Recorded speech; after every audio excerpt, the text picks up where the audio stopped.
Então, boa noite, agradeço a presença de vocês aqui, sempre, e gosto de repetir isso, um prazer, uma honra falar nesta sala. Este espaço é, sem sombra de dúvida, assim, um dos lugares mais destacados para a história do Rio Grande do Sul. Dentro desse ambiente cultural, de formação de ideias, de transposição, de educar-se. Então, dentro desse desenvolvimento da história das ideias do Rio Grande do Sul, estamos em um lugar destacado. Pois bem, a estrutura deste encontro, ela deve deixar de ser uma estrutura, vamos chamar assim, monolítica. O que eu quero dizer com isso? Caso vocês tenham alguma dúvida, etc., só levantar a mão e a gente vai conversando. Então, não vai ter um espaço formal no encerramento da aula para que vocês façam perguntas, ainda que eu faça essa pergunta. Ou seja, no desenvolvimento das aulas, da aula, vocês levantem as mãos, perguntem, ok, e a gente vai conversando assim. E no final da aula, claro que eu vou fazer a pergunta se ficou, enfim, alguma dúvida. A ideia de hoje é conversarmos sobre João Camilo de Oliveira Torres. E eu preciso fazer esta pergunta, já que eu desenvolvi 2 tipos de aula, certo? E a partir dessa pergunta, eu vou seguir ou um método ou outro, certo? Vocês já leram alguma coisa de João Camilo de Oliveira Torres? Então, assim, ali uma parte do elogio ao conservadorismo. Perfeito. Certo. E conhece alguma coisa dele? Assim, pelo menos de ouvido, alguma coisa desse tipo? Pelo menos assim, alguma citação, alguma coisa mais ou menos nessa área. Vocês sabem talvez que é um autor associado ao pensamento conservador brasileiro. Sabem talvez que ele foi relançado agora há pouco tempo pela editora Arcádia, no exemplar aqui mencionado pelo colega, que talvez já tenham escutado uma ou outra partilha como leitor de alguém, ou até mesmo minha, sobre o seu pensamento, alguma coisa desse tipo, ou às vezes uma citação em alguma aula que eu tenha feito, etc. Mas, então, tendo como ideia o fato de que vocês não têm familiaridade com o João Camilo, eu vou desenvolver então essa aula dentro de um segmento que é associado, claro, a uma base que é horizontal, que seria horizontal em qualquer uma dos dois segmentos. Já que o título da aula é um pouco de João Camilo de Oliveira Torres, necessariamente que há um formato já pedagógico bem estruturado e que eu só ia mudar o desenvolvimento a partir dessa resposta que vocês me deram. Então não vamos ter grandes alterações dentro do que desenvolvi, porém, nós vamos ter, claro, algumas mudanças e mais do que isso, aqueles que assistirem essas gravações, etc., também podem fazer as perguntas, enfim, a gente vou deixar dentro desse formato essa possibilidade de que esse pouco de João Camilo de Oliveira Torres se torne, claro, um bom suco intelectual, certo? Vamos pensar assim, dentro desse processo de renovação de ideias, ou pelo menos assim, de oxigenação que o Brasil tem passado dentro do mundo das ideias, pelo menos nos últimos anos, que sensivelmente a gente vai percebendo, seja pelo Facebook, seja pela disseminação de outros livros, seja por pensadores que têm surgido, pensadores que estão maduros, enfim. João Camilo de Oliveira Torres fez parte de uma geração anterior. Ele fez parte de uma geração brilhante também, que foi, dentro de diferentes características, foi uma geração de notáveis. Por diferentes características, eu explico essa geração, iluminando-a através de 2 de seus mais distintos personagens, o João Camilo de Oliveira Torres e o Gilberto Freire, certo? Não estou comparando os dois, mas eu estou fazendo algumas conexões para que vocês entendam a geração que eles pertenceram, que é uma geração anterior à nossa. João Camilo de Oliveira Torres e Gilberto Freire defenderam um valor de um conservadorismo à brasileira, ou seja, um conservadorismo que se sustenta nas tradições nacionais. Pelo fato do Brasil ser um país continental, e isso não é uma afirmação vazia, eu não estou replicando aquilo que muitas vezes nós já escutamos, ou seja, que o Brasil possui esse tamanho geográfico, etc. Eu estou mais do que isso, eu estou atestando, e ao atestar eu quero sublinhar esse fato de que o Brasil é geográfico, de que o Brasil é continental, porque no conjunto de tradições o Brasil não consegue e não conseguirá ter, a não ser por censura, a não ser por intervenção de um Estado, alguma coisa por cima, uma ideia de tradição singular. Vamos pensar assim, no rincão do Centro-Oeste, certo? Nós temos um conjunto de tradições populares ali, assim como no interior de São Paulo, assim como na capital aqui, Porto Alegre. Nós temos tradições completamente diferentes, certo? Que organicamente se sustentam dentro desse, vamos chamar assim, desse escambo cultural. Tanto João Camilo como Gilberto Freire, eles vão valorizar essa especificidade de tradições do Brasil. Ou seja, o conservadorismo à brasileira é um conservadorismo que não deseja tornar o brasileiro uma espécie abstrata de um inglês afastado de sua pátria, de um norte-americano que vive no Brasil. Não é esse conservadorismo estrangeiro, mas o conservadorismo à brasileira. Então, nesse sentido, há também vou chamar assim, uma linha que gera certa confusão, que é quando tanto Gilberto Freire como João Camilo, quando eles acabam sendo colocados dentro de vamos chamar assim, de um relativismo ou de apologias a um relativismo cultural, coisa que eles nunca fizeram. Então, o que defendeu João Camilo e o que defendeu Gilberto Freire? Primeiro aspecto, um conservadorismo à brasileira, com características do Brasil. Ponto 2, isso não invalida a tradição cultural do Brasil dentro de seu espaço, vamos chamar assim, mais abrangente. Ou seja, vamos pensar que o Brasil foi colonizado por portugueses, ou seja, quando falamos de Brasil, nós falamos de todo o país que viveu dentro desse mesmo processo. Então, tanto João Camilo como Gilberto Freire não irão ignorar esses fatos, como, por exemplo, ter sido colonizado por portugueses, que é um espaço de longa duração, certo? De grande abrangência. Então, dentro desse espaço, sejam bem-vindos, tudo bem? Então, dentro desse espaço de, vamos chamar assim, de tradição nacional, tanto um quanto o outro não ignoram esses grandes elementos. Outro elemento que, por exemplo, eles não vão ignorar, vamos pensar assim, vamos fazer um exercício de imaginário, vamos voltar à carta de Pero Vaz de Caminha, por exemplo, e nós vamos detectar ali que há 3 agentes dentro daquele processo de exploração continental. Esses 3 agentes, a coroa portuguesa, a Ordem de Cristo e a igreja com os franciscanos que acompanhavam as naus portuguesas. Ou seja, a igreja, nós temos a Ordem de Cristo e nós temos o reino, a coroa portuguesa. Esses 3 agentes chegam ao Brasil, certo?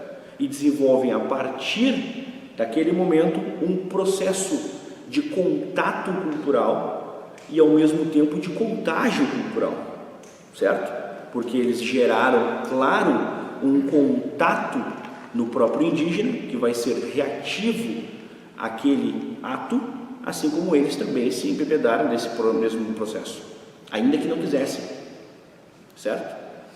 Então, tanto João Camilo, o próprio Gilberto Freire vão defender o quê? Esse conservadorismo que tem essas matrizes, porém, dentro da densidade nacional, tem seus elementos de especificidade, certo? Então, muitas vezes o que acontece, bem ao nosso contemporâneo, há pensar assim, um caso bem de senso coloquial.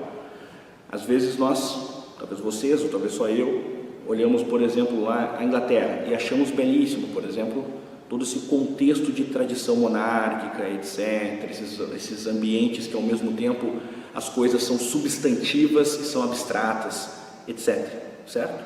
Mas é uma tradição inglesa, não é a tradição brasileira, certo? Ou seja, eu posso gostar daquela tradição, estou falando especificamente dessa, e gostando dela, eu entendê-la sempre dentro de seu contexto. Eu não posso parar, segundo o próprio João Camilo, e querer que o Brasil vire, de um dia para a noite, um país anglicano, com aquele tipo de parlamento, com aquele tipo de cultura, e que as ruas simplesmente virem as ruas de Londres, as ruas do Rio de Janeiro virem as ruas de Londres. Ainda que eu ache, por exemplo, lá mais bonito ou não, etc. Não é essa a comparação. A comparação objetiva é o quê? Existem elementos que formam uma tradição genuinamente conservadora do Brasil. Eu não posso, muitas vezes, estetizar uma ideia de conservadorismo vilipendiando, por exemplo, aquele conservadorismo do próprio exemplo que dei, do sertanejo do Centro-Oeste, por exemplo, que vive com a sua família, que trabalha, que tem seus filhos e etc. Ele é muito conservador. Não é porque ele não usa, por exemplo, uma gravata borboleta e ele talvez só fale muito equivocadamente o próprio português, que ele não é um conservador. E é nessa linha, então, que tanto o João Camilo como o Gilberto Freire vão defender esse conservadorismo regional. Ao mesmo tempo, o que a gente vai ter visto dentro da história do Brasil ocorrer na Semana de 22, a chamada Semana de Arte Moderna? É uma tentativa, aí sim, grosseira, de, pela academia, de validar, vamos chamar assim, o regional, certo? O que João Camilo e Gilberto Freire vão falar, direta ou indiretamente, sobre essa ação? Ok, era sim necessário valorizar o regional, porque há, em muitos momentos, um excessivo ato de estetizar as tradições brasileiras, sendo que o Brasil, ele é sim um país inserido na cultura europeia, porém formado também por outros agentes. Essa é a defesa deles. Então eles seguem criticando a Semana de 22 da seguinte forma: porém, a partir de um decreto em que você valida A ou B como sendo esses os casos de tradição regional, você está olhando, claro que olhando por cima. E o que eles vão defender é o quê? É uma visão que naturaliza essas coisas sem precisar da própria academia, sem precisar desse tipo de tutela. Ou até mais do que isso, vão defender um regionalismo bem mais pluralizado. Não esse regionalismo, por exemplo, do Macunaíma, esse regionalismo, por exemplo, que valoriza pitorescamente o próprio índio. Eles vão valorizar um regionalismo pluralizado em regionalismos. Pensar assim, ainda citando o próprio Gilberto Freire, que não é o tema da nossa aula, mas que acompanha João Camilo dentro dessa mesma premissa. Para Oswald de Andrade, para Mário de Andrade, o regionalismo brasileiro, ele parte de uma preocupação mais intensa a partir de onde? Da Semana de 22. Porém, para um e para outro, o regionalismo brasileiro ele era bem mais pluralizado. Tanto é que eu faço um anexo. Machado de Assis, que nunca saiu do Rio de Janeiro, ele escreveu contos, por exemplo, falando de Goiás, falando até mesmo do Rio Grande do Sul, ele fala de Uruguaiana, ele fala de cidades desse tipo. O que eles querem dizer com isso? O que eu quero dizer com isso? É o quê? O regionalismo brasileiro, um Brasil que olha para dentro de si e não apenas para a sua faixa costeira, ele já existia.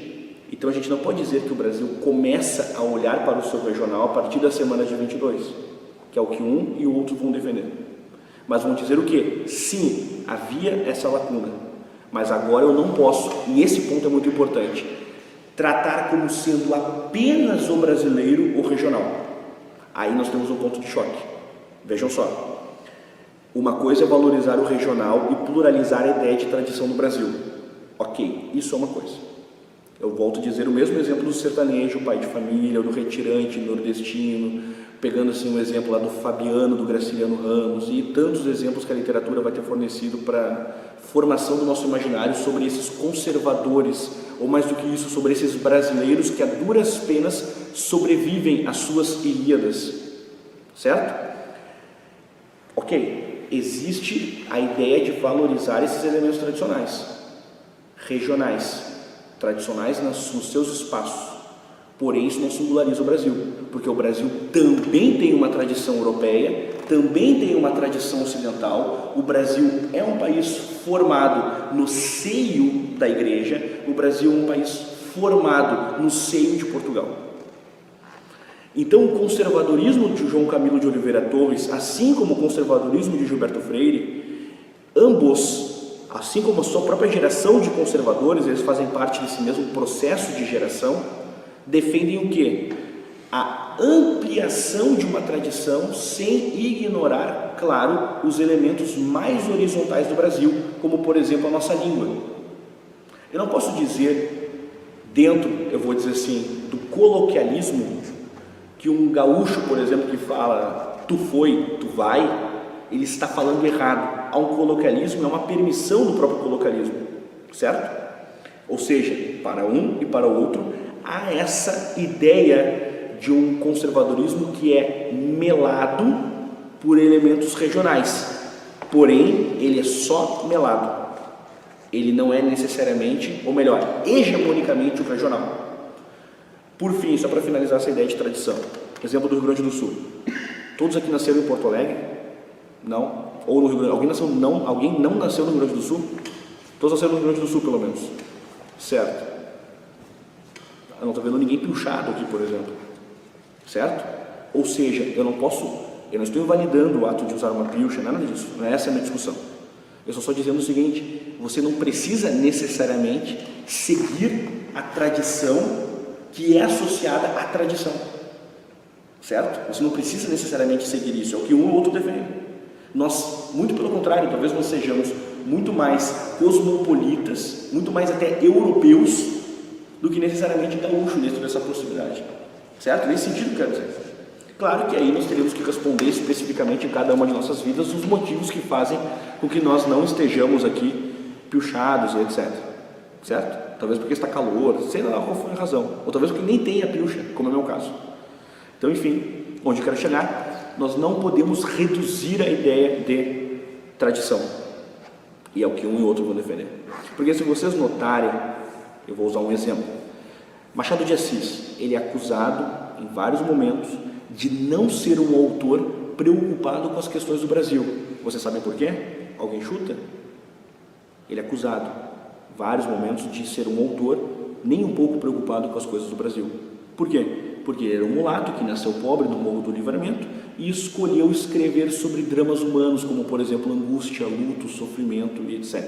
Ele não quis escrever, por exemplo, sobre escravos, sobre mulatos, sobre pobreza, o que também é uma inverdade, porque Machado escreveu sim sobre mulatos, sobre escravidão, mas ele não se prestou a seguir uma ideia de tradição, ou mais do que isso, de atribuição, porque não é pelo simples fato de você ter nascido, exemplo, lá no Mato Grosso, no lugar mais afastado do país e etc., que você precisa necessariamente falar sobre rodas de viola, sobre certos tipos de música. Você pode gostar de Led Zeppelin, não há nenhum problema nisso, certo? Nesse sentido, então, que tanto Gilberto Freire como João Camilo vão fundamentar seus textos à base de conservadorismo. Mas os dois vão ter também seus pontos de choque, certo? Porque, exemplo, eu volto só um pouquinho, que vocês não pegaram essa parte, eu acho que é importante só fazer a contextualização. Eu citei os dois como expoentes de uma geração, que aí depois eu vou entrar só no João Camilo.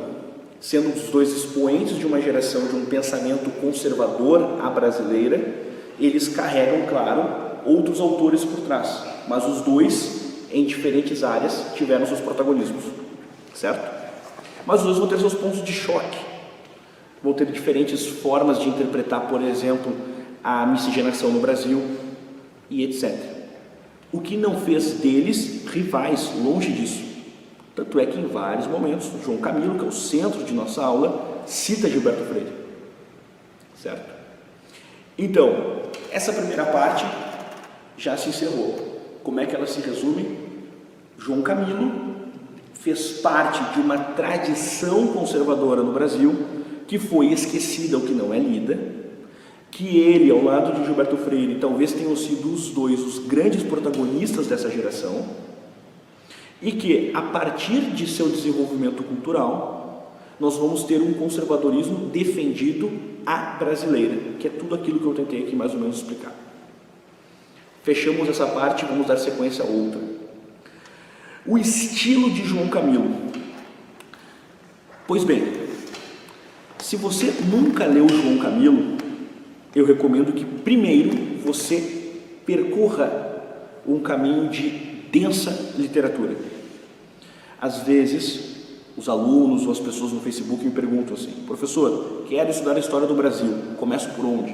E eu sempre digo, leia muita literatura. Ontem foi um caso, respondi para uma senhora dizendo: primeiro leia toda a obra de Machado de Assis, depois se preocupe com isso. Toda a obra de Machado de Assis pode até soar como se fosse muita coisa, e é quando nós anexamos aos romances os contos e as crônicas, mas só os romances de Machado de Assis não dão nem 10, certo? Então, ou seja, primeiro leia muita literatura. Isso vai auxiliar você a compreender de uma forma um pouco mais larga essas especificidades que eu estava dizendo antes, que é entender o Brasil à luz de outros imaginários, é entender o Brasil iluminado, por exemplo, por um Graciliano Ramos, por um José Lins do Rego, por autores que falaram, que dissertaram sobre esses regionalismos, certo? Então, o estilo de João Camilo é um estilo fácil, bastante, eu vou dizer assim, acessível para um processo de assimilação, e talvez essa seja uma grande armadilha. Porque muitas vezes a gente não percebe que pela facilidade da própria leitura, nós estamos deixando uma série de pontas pelos caminhos, que estamos percorrendo dentro do próprio processo, da própria fluidez do próprio texto.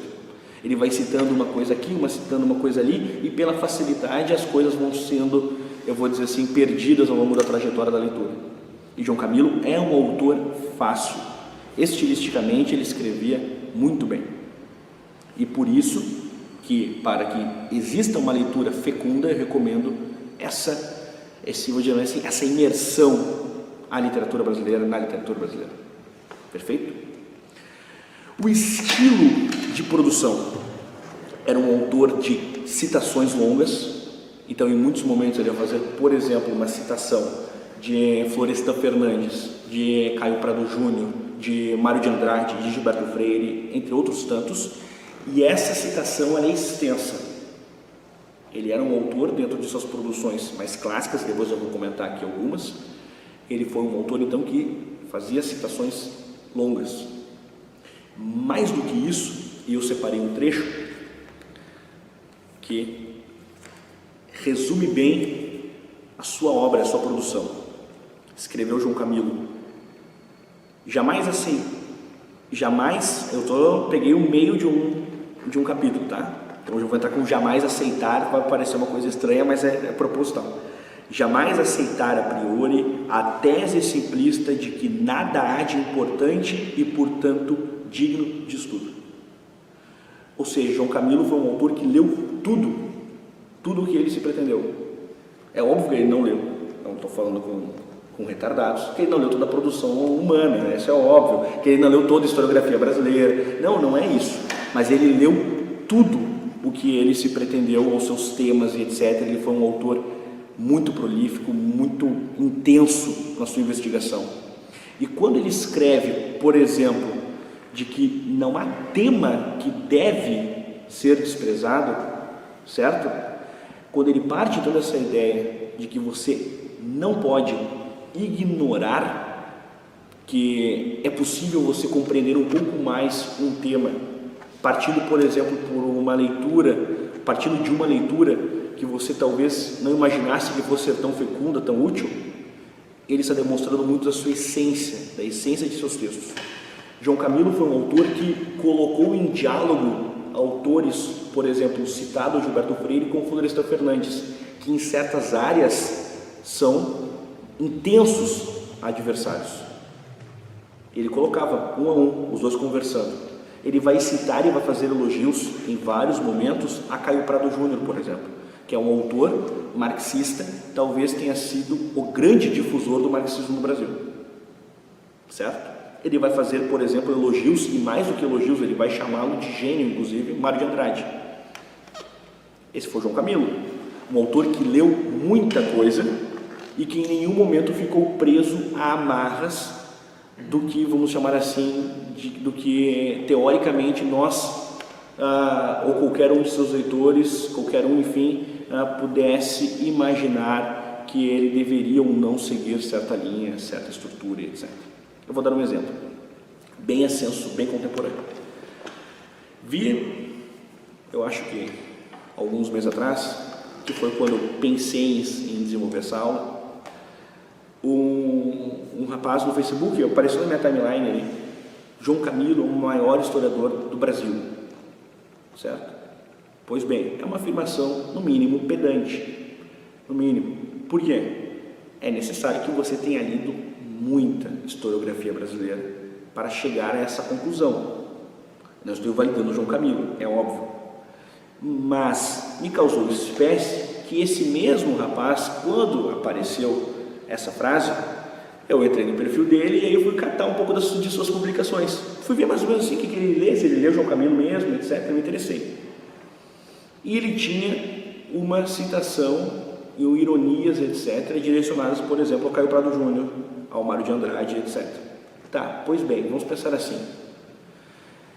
Para João Camilo de Oliveira Torres, Mário de Andrade era um gênio. Você está chamando, então, de maior historiador brasileiro o mesmo sujeito que respalda esse que você está chamando de imbecil? É um pouco estranho, né? Uma coisa é você dizer assim, João Camilo, neste trabalho, enfim, ser um pouco mais específico no seu elogio. A outra coisa é você pluralizar a sua resposta com tamanha intensidade, ignorando, por exemplo, que João Camilo era um autor muito aberto, sem ser relativista, porque em nenhum momento ele elogiou Mário de Andrade pelas questões que eu estava dizendo agora há pouco, que ele inclusive se diferencia do próprio Mário. Ele vai elogiar Mário de Andrade, por exemplo, pelo ato de que foi a partir de Mário de Andrade que o barroco mineiro começou a ser valorizado do jeito que nós hoje conhecemos. A figura de Aleijadinho, não Aleijadinho pitoresco, certo? Não esse Aleijadinho aberração brasileira, mas o Aleijadinho artista, o barroco, sendo ele a imagem estética da angústia da vida, esse barroco espelhado em Nossa Senhora da Piedade, principalmente, que é esse barroco mineiro, ele foi acentuado em nossos dias por causa de uma intervenção no começo do século XX de Mário de Andrade. Ou seja, esse elogio que João Camilo vai desenvolver e vai direcionar, sendo ele um autor justo, intelectualmente honesto, ele se via obrigado a, antes de falar do barroco, por exemplo, dizer assim, como o barroco é lindo, dele voltar um pouco e fazer o elogio. Obrigado, não nessas palavras, mas vou tomar a licença e vou dizer assim, obrigado Mário de Andrade por ter feito isso, certo? Ele vai elogiar Caio Prado Júnior, que teve lampejos geniais. Eu vou dar um exemplo. Roberto Simonsen, certo? Foi um historiador que desenvolveu a história do Brasil à luz do quê? Dos métodos de produção, dos modos, das extrações, dos ciclos, a expressão dele, dos ciclos. O que nós temos nessa visão clássica? História do Brasil à luz do pau-brasil, da cana, do ouro, café e assim por diante, certo? E no meio disso, Roberto Simonsen vai dizer a pecuária também. O que Caio Prado Júnior vai dizer? O seguinte, pois bem, sim, a história do Brasil teve esses ciclos, porém ela não é só isso, porque quando nós entendemos a história do Brasil à luz de ciclos de extração, o que a gente entende? Que a riqueza ficava aqui, a riqueza estava aqui e a riqueza era direcionada para fora. E Caio Prado vai dizer assim, não, boa parte dessa riqueza ficava aqui. Então, a partir de Caio Prado Júnior, que foi um historiador marxista, nós vamos mudar essa visão de um país que apenas servia, melhor, de um local que apenas servia para extração, e nós vamos entender o que? Havia no Brasil uma, vamos chamar assim, uma extensão de riqueza. Conseguiram pegar bem? Então, assim, ó, Roberto Simonsen, a história do Brasil à luz dos ciclos de extração, ponto. Caio Prado vai dizer assim, ok, esses ciclos existiram, porém, esses ciclos não são sinônimos de simples extração. Há mais do que isso. a um estabelecimento, a uma presença, a uma permanência dessas riquezas que são direcionadas para fora. Ou seja, no Brasil nós vamos ter pequenos e médios estabelecimentos comerciais, ou seja, a riqueza ficava aqui, ou boa parte dela, ou apenas parte, enfim.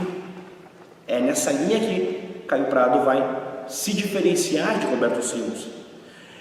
Ou seja, aquilo que nós aprendemos tradicionalmente na escola, que é essa história do Brasil, infelizmente aprendemos assim, ou pelo menos assim, eu aprendi assim, não sei vocês, que é o Brasil sempre como um grande depósito de meios de produção que enriqueceram esse nascente capitalismo mercantil. Essa história ela é muito abjeta e foi refutada por um próprio marxista. Porque se o Brasil fosse apenas um embrião do capitalismo mercantil, essa riqueza Roberto Simons teria acertado, ou seja, ela teria apenas saído do país. E Caio Prado vai dizer que não, que ela ficou aqui. E nós estamos falando o quê? De um autor marxista. E é nessa linha, por isso que eu fiz a menção a ele, que João Camilo vai valorizar o seu trabalho. Ou seja, ok, pesquisou de forma honesta. E mais do que isso, dentro do que investigou, acertou em vários momentos. Ou ainda, pegando casos, quando nós falamos, por exemplo, sobre o chamado ciclo do ouro, aquele percentual, certo? Quando nós temos ali a derrama, todo aquele processo de que o ouro saía daqui e ia para Portugal.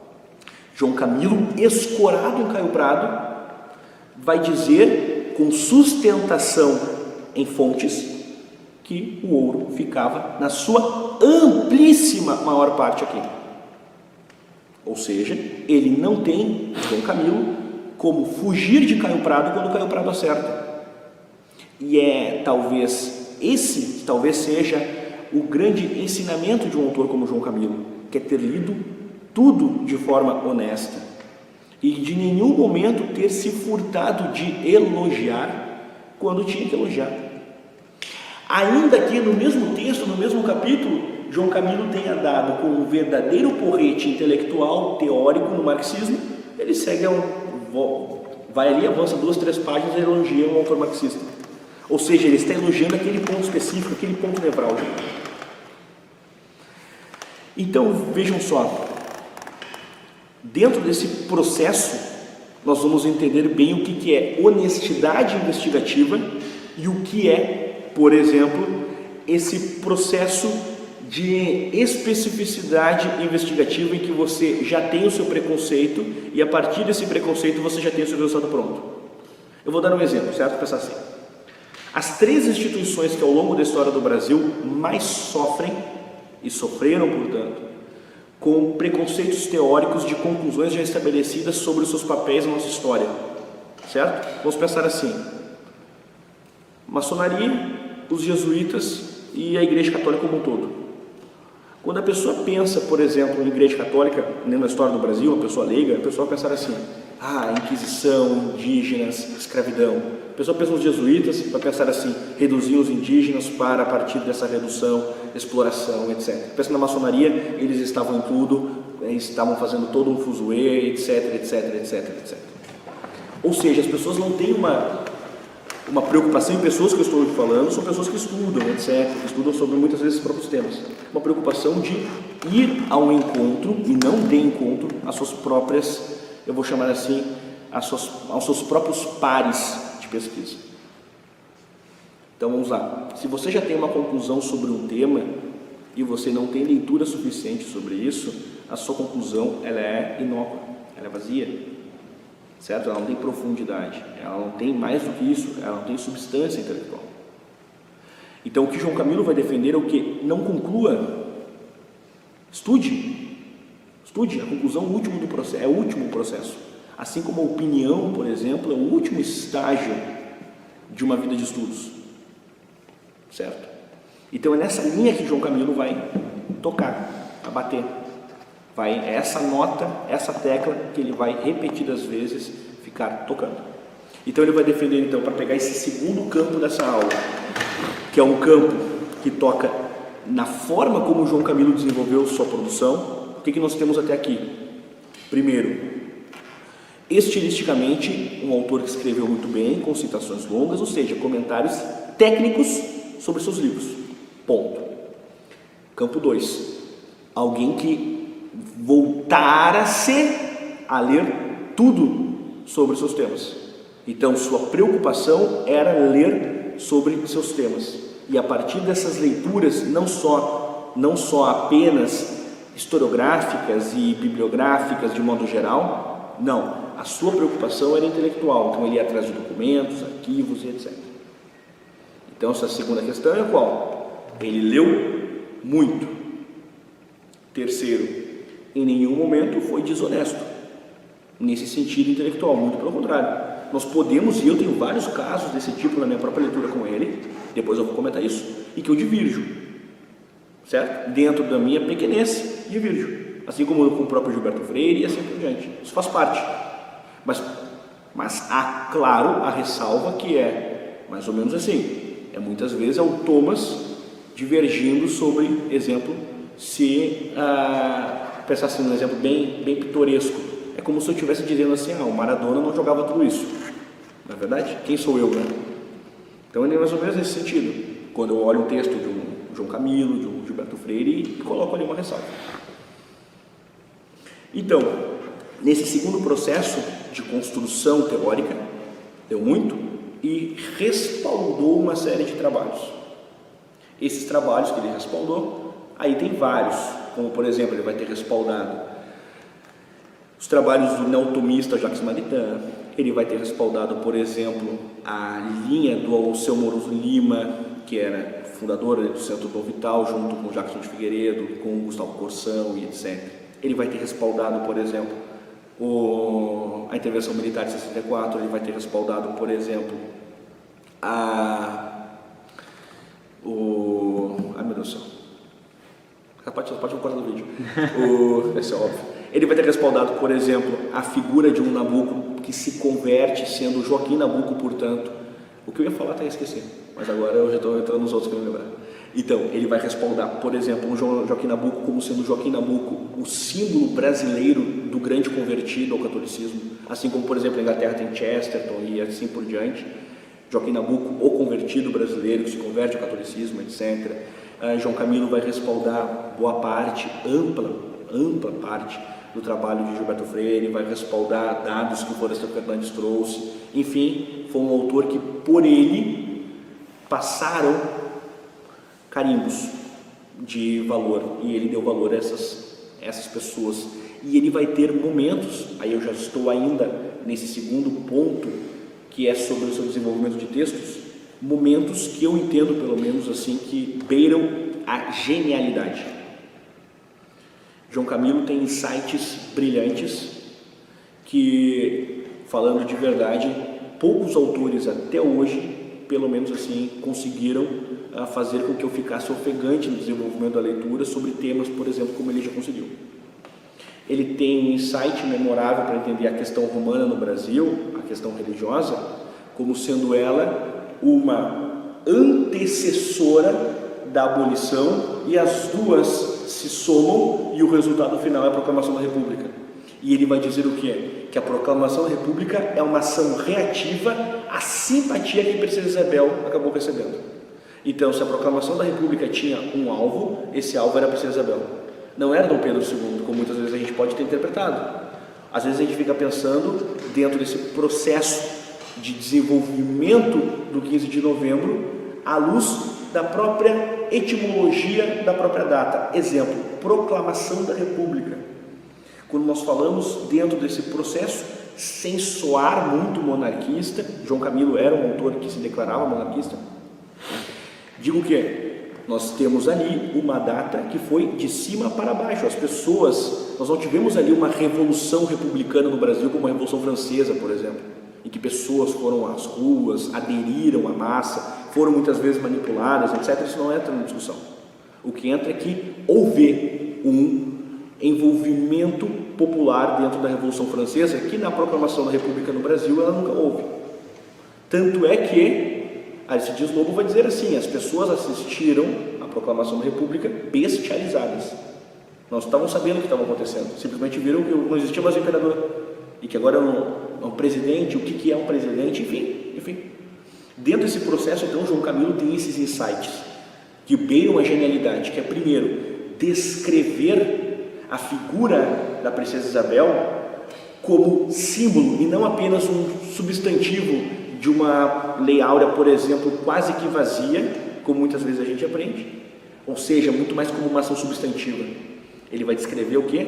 Ela como um símbolo, como alguém que conseguiu nutrir um carisma e que a partir desse carisma ela foi tratada como objeto direto da proclamação da República, porque ela representava os ideais que os republicanos naquele momento não queriam que o Brasil continuasse mantendo. Exemplo, não só tradição monárquica, mas principalmente aquele chamado ultramontanismo, que era o entendimento desses republicanos, a submissão da igreja, a submissão da coroa à igreja, certo? Essa extensão de um padroado no Brasil.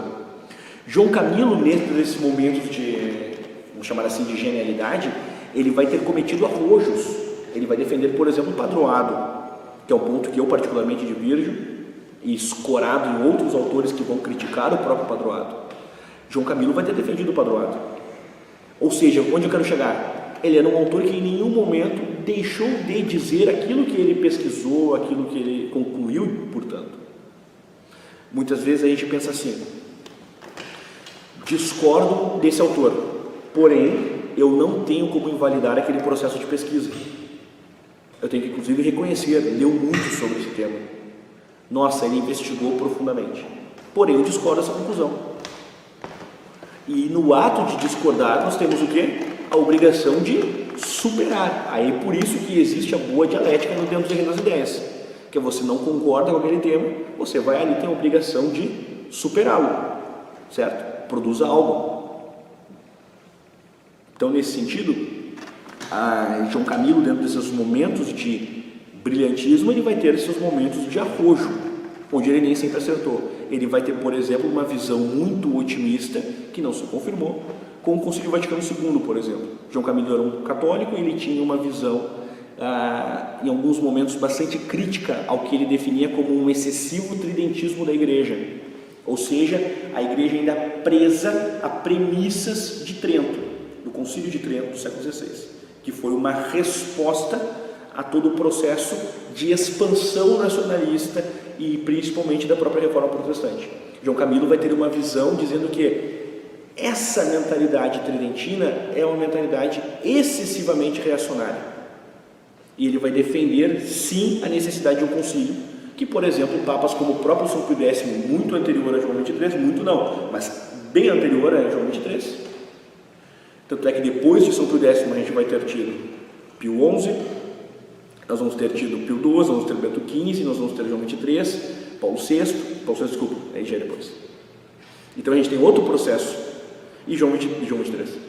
E João Camilo vai ter defendido o quê? Vai ter defendido a necessidade, como o próprio São Pio X escreveu em seu catecismo, que a igreja precisava sim de um novo concílio. O que aconteceu é que ele acabou errando, porque o concílio, dentro dos nossos dias, não só sobre ele especificamente, mas no Brasil, esvaziou por completo a participação da igreja dentro da própria sociedade. Ou pelo menos assim, se não esvaziou por completo, diminuiu drasticamente, certo? A igreja perdeu a sua presença na sociedade se comparado ao que ela tinha. A igreja era muito mais influente no âmbito social no final do século XIX, mesmo com a questão religiosa, do que, por exemplo, nos nossos dias. E quando se fala de influência dentro desse processo, eu quero dizer o quê? São as pessoas respeitando, ou pelo menos assim, preocupadas com as leis canônicas. Essa é a influência que toca dentro dos lares, não simplesmente a influência de pessoas irem na missa ou não, certo? Isso é uma influência efêmera, é uma influência, muitas vezes assim, protocolar, a influência de algo, aquilo que está realmente enraizado no seu próprio cotidiano, etc. Pois bem, então, João Camilo, para finalizar esse segundo quadro, foi um autor com grandes momentos de genialidade historiográfica, certo? Citei a questão romana, citei a questão da abolição, citei a questão da princesa Isabel, citei, por exemplo, os carimbos intelectuais que ele apresentou a outros autores, E ainda, claro, as suas grandes teses, como, por exemplo, o ato do brasileiro amar o Estado, coisa que nós, mais ou menos, até hoje, a gente vive no nosso cotidiano, né? Eu vou dar um exemplo. Frederic Bastiat, ele vai apresentar o quê? A sede da pessoa pelas leis, certo? A gente aprende isso, né? Vou pegar um exemplo bem anedótico. No meu condomínio, alguns sujeitos que levam seus cachorros para passear, certo? E os cachorros fazem as suas necessidades e as pessoas não recolhem. Aí tem um grupo, que eu não participo, eu não tenho paciência, mas a minha esposa participa, no Facebook, que as pessoas ficam incomodadas, batem fotos daqueles cocôs e etc, fazem lá um escarcéu, certo? Aí qual é a solução? Qual é a solução para o sujeito que foi mal educado, que deixou ali os dejetos? Qual a solução que eles propõem?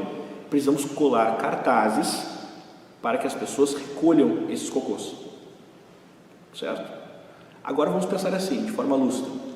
O sujeito precisa de um cartaz para entender que ele não pode deixar a bosta de seu cachorro na entrada do prédio? Não. Ele deixou porque simplesmente ele quis, porque ele não tem educação, porque mais do que isso ele está nem aí. Perfeito? Então há uma crença muitas vezes de que a partir de um decreto, independente se é um ambiente do condomínio, mas enfim, dos mais variados espaços, como se a partir desse decreto os nossos grandes problemas, e no caso o problema do meu prédio são ali os cocôs, serão solucionados. E sabe o que aconteceu? Os cocôs continuam e os papéis estão colados. Perfeito? Conseguiram entender esse exemplo, né? O que o João Camilo vai dizer? Há uma sede do brasileiro pelo decreto e pelo Estado. E isso se explica porque antes de existir povo no Brasil, o que nós tivemos? Decreto do próprio Estado. A existência, por exemplo, de um governador geral como Tomé de Souza, a existência de uma Câmara Municipal, de um estabelecimento de um ministro da Fazenda, de estabelecimentos de justiça, sem que existisse povo. Ou seja, primeiro veio o Estado e depois formou-se o povo brasileiro. E mais do que isso, por uma consequência do padroado em que Estado e Igreja estavam juntos, unidos, o que nós vamos ter uma consequência? Como consequência, o olhar da população brasileira para um Estado que não é apenas Estado, mas mais do que isso, é extensão do sagrado. Ou seja, é um Estado também metafísico, provedor de tudo aquilo que realmente importa para aquele eu. Quando nós falamos, por exemplo, de um padroado, de um sistema régio, o que a gente tem? Uma percepção daquele então português brasileiro, membros diretos, mas ao mesmo tempo indiretos, dado o próprio fluxo da miscigenação e etc., que nós tivemos no Brasil, que vão primeiro observar a existência de um estabelecimento que aqui eles não compreendiam. Vamos pensar assim, ainda nessa linha de João Camilo, essa relação com o próprio Estado. Quando nós pensamos na história do Brasil, e nós vamos entender assim que do período colonial até principalmente o período Vargas, onde isso vai ser transfigurado de uma forma muito mais personalista,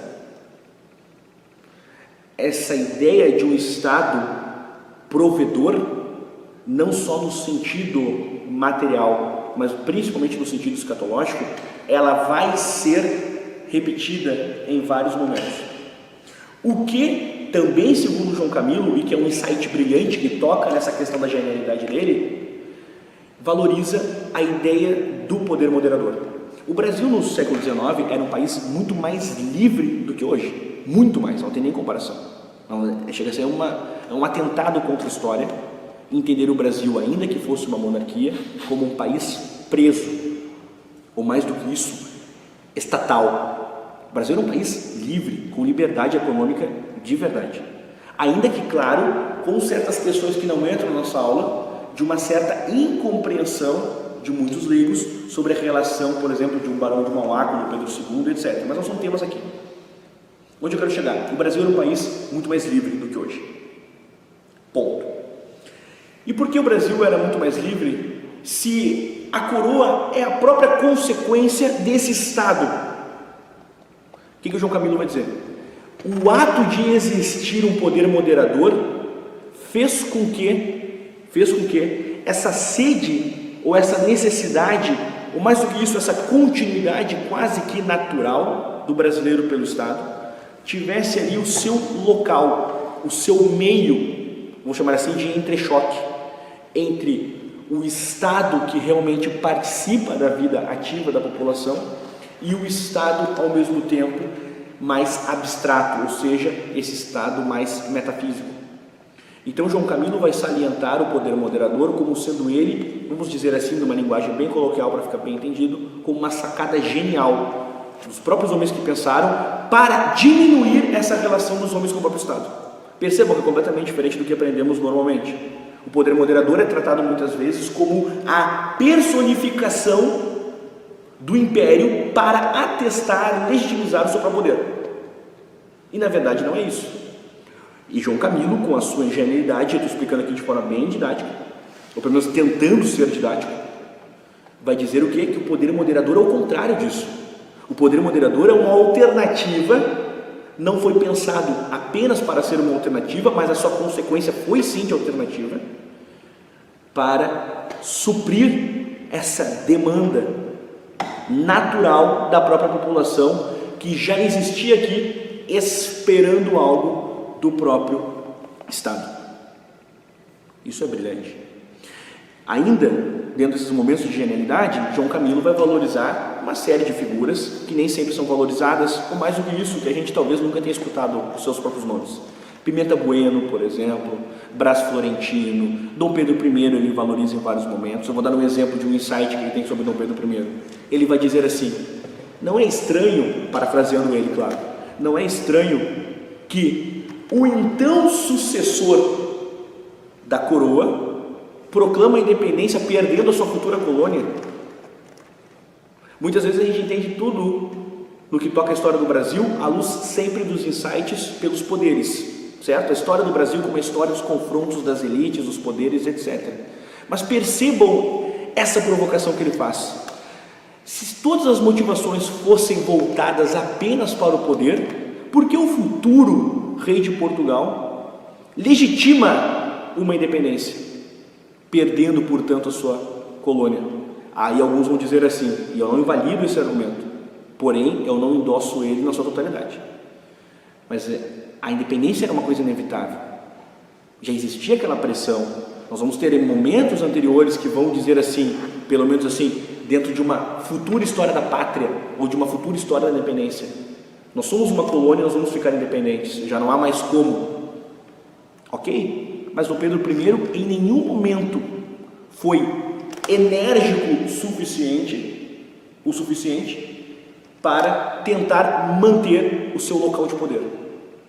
Assim como Dom João VI, por exemplo, voltando, também em nenhum momento foi enérgico o suficiente no ato de perceber que estava perdendo a sua própria colônia. Por quê? Porque perceberam, e é essa linha que João Camilo vai dizer, porque perceberam que essa colônia já estava ficando realmente maior de idade. Colônia, etimologicamente, significa povoamento. É uma outra linha que João Camilo vai tocar.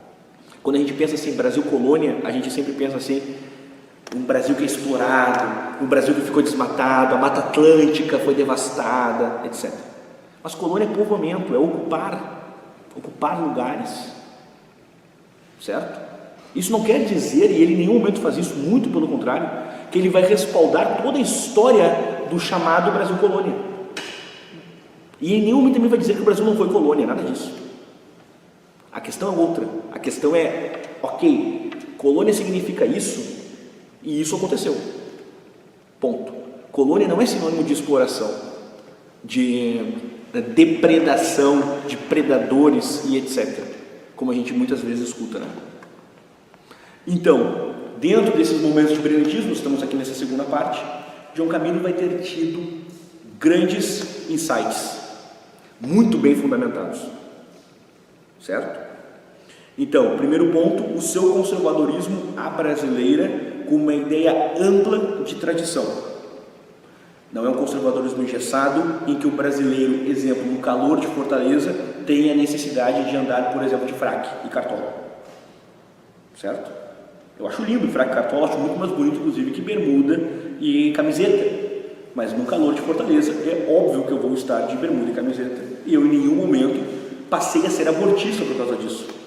Certo? Dando um exemplo assim, eu não virei o avesso do que eu sou. É nessa linha. Os dois, porém, não vão relativizar dizendo assim, fraque e bermuda são as mesmas coisas, certo? Que não são. Objetivamente, esteticamente, animicamente, substantivamente, não são. Ponto 2. Momentos de genialidade. Citei alguns aqui, não vou repeti-los. Ainda sobre esse segundo ponto, valorizou intelectuais divergentes. Ainda nesse segundo ponto, valorizou também outros intelectuais que nem sempre foram divergentes a ele. Citei o próprio Gilberto Freire, o próprio Nabucco e etc. E, para finalizar esse segundo ponto, ele foi arrojado que ele, como historiador, cometeu aquele deslize, que eu entendo como um deslize, mas não estou entrando nele, que São Tomás mesmo já alertava, que é sempre cuidar com o efêmero, a análise do efêmero, certo? E dentro desse processo de análise do efêmero, quando eu citei, por exemplo, os elogios que ele manifestou ao Concílio Vaticano II, por exemplo, ao próprio Maritain, que depois a gente vai ter uma série de problemas vindo do próprio pensamento de Maritain. O que a gente vai ter aqui? A gente vai ter um homem que analisou o seu próprio tempo também, que é o grande, talvez assim, a grande corda bamba de um próprio cronista, independente do cronista que seja. Eu vou pegar, tem crônicas assim de Machado de Assis em que ele critica o fato das pessoas estarem comendo carne crua, certo? Mas o que é carne crua? Vamos pensar assim, o que era uma carne crua para Machado? Fica uma coisa meio estranha, pode ser uma carne só mal passada, pode ser realmente uma carne muito da crua, pode ser, né? Enfim, vamos pensar assim, né? O que Machado pensava sobre carne crua? Era uma coisa, talvez assim, bastante ambígua. Ou seja, há um certo espaço que a própria crônica te possibilita, assim como qualquer outro texto, para o seu próprio imaginário, o imaginário daquele próprio leitor. Não estou respaldando, é óbvio, a morte do autor. Só estou dizendo que a pessoa lê aquele texto e a pessoa vai imaginar sobre o que ele está dizendo, o que ele está descrevendo ali. E João Camilo vai ter analisado o quê? O seu efêmero. Ainda em um tempo em que esse efêmero não tinha a possibilidade, como o próprio tempo do próprio Machado, a possibilidade do nosso, que é ser um efêmero bem descritivo. Se hoje, por exemplo, eu quero falar sobre uma carne crua, eu posso botar uma foto dela, colorida. É verdade? Porque uma foto preto e branca, eu não vou ter a ideia se a carne está crua ou não. Se eu quero falar sobre, exemplo, o Concílio Vaticano II, eu posso entrar, por exemplo, dentro de um ambiente de internet, vamos dizer assim, uma licença temporal, que o concílio estivesse acontecendo hoje, eu poderia ter um conjunto de informações para entender quais são os seus impactos, em variados lugares, etc. Então, João Camilo, Santo Tomás já alertava, foi arrojado porque trabalhou também com as questões do efêmero. Então, esse segundo ponto, certo? Então, indo agora para o terceiro ponto. Perguntas? Vai lá. Até onde eu sei, eu não lembro se foi o Caio Prado ou o Sérgio Buarque de Holanda, que fala que, eu confundo o título, tem problema. O Sérgio Buarque é a raiz do Brasil. Isso. Mas ele fala sobre o Brasil ser uma colônia de exploração, né? E essa é a origem da desigualdade social, até talvez na época do Caio Prado. E eu queria saber o que o João pensava sobre isso, sobre pelo que eu entendi ali, talvez não tenha pegado bem, mas que ele falava que não era tão assim a exploração, não era tão predatória como a gente imagina. Perfeito. Essa é a visão clássica do próprio Caio Prado. Isso é Caio Prado na raiz, assim. Que Caio Prado vai lidar com o quê? Ele tem aquela obra clássica dele, que vai entrar na resposta sobre o contemporâneo à luz do próprio passado. Nesse sentido, o que a gente tem ali? No pensamento de João Camilo, vou pegar um exemplo. O açúcar.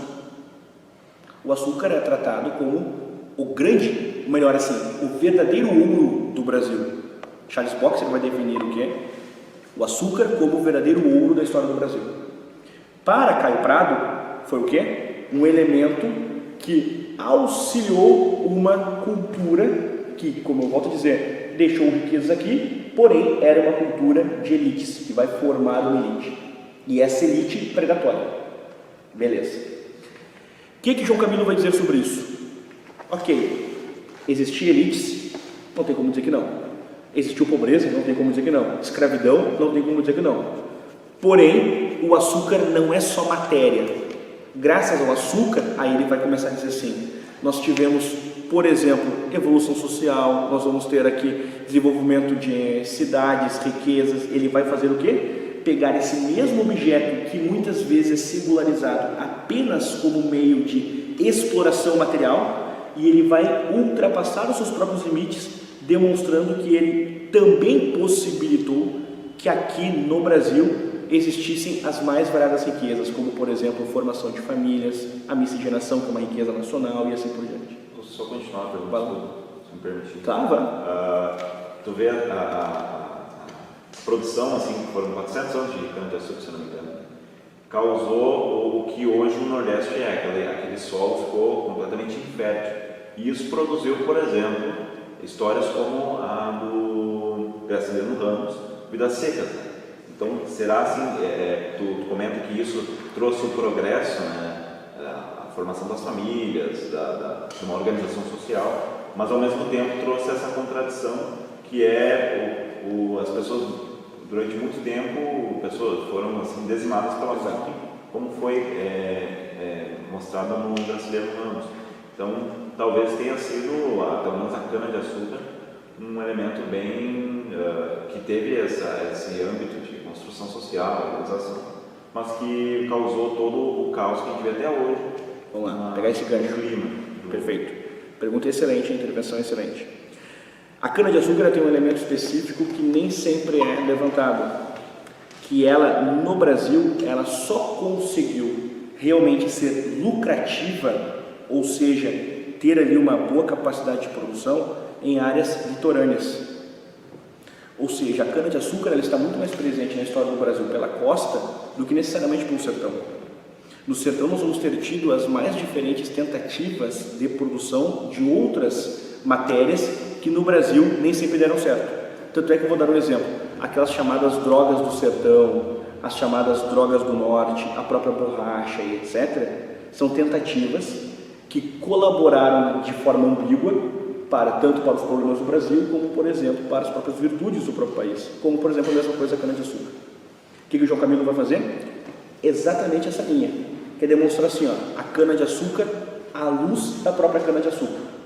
Ou seja, dentro dessas áreas litorâneas, e um Brasil, Capistrano de Abreu vai ter salientado isso, que se desenvolve muito mais pelo litoral do que necessariamente pelo próprio sertão. Tanto é que José Bonifácio vai ter uma preocupação desde antes da independência, de o Brasil ter uma capital voltada para o centro do próprio país, porque o Brasil tinha essa necessidade, essa demanda de voltar-se para dentro, porque o Brasil já tinha esses problemas localizados, tanto pelo próprio clima, pelas próprias tentativas nem sempre eficazes de produção, tanto, por exemplo, por essas, vamos chamar assim, por essas tentativas de migração bastante problemáticas no tempo das próprias bandeiras. Vamos pensar assim, ainda nessa própria linha de João Camilo. O Brasil foi pensado até antes das bandeiras com o Tratado de Tordesilhas.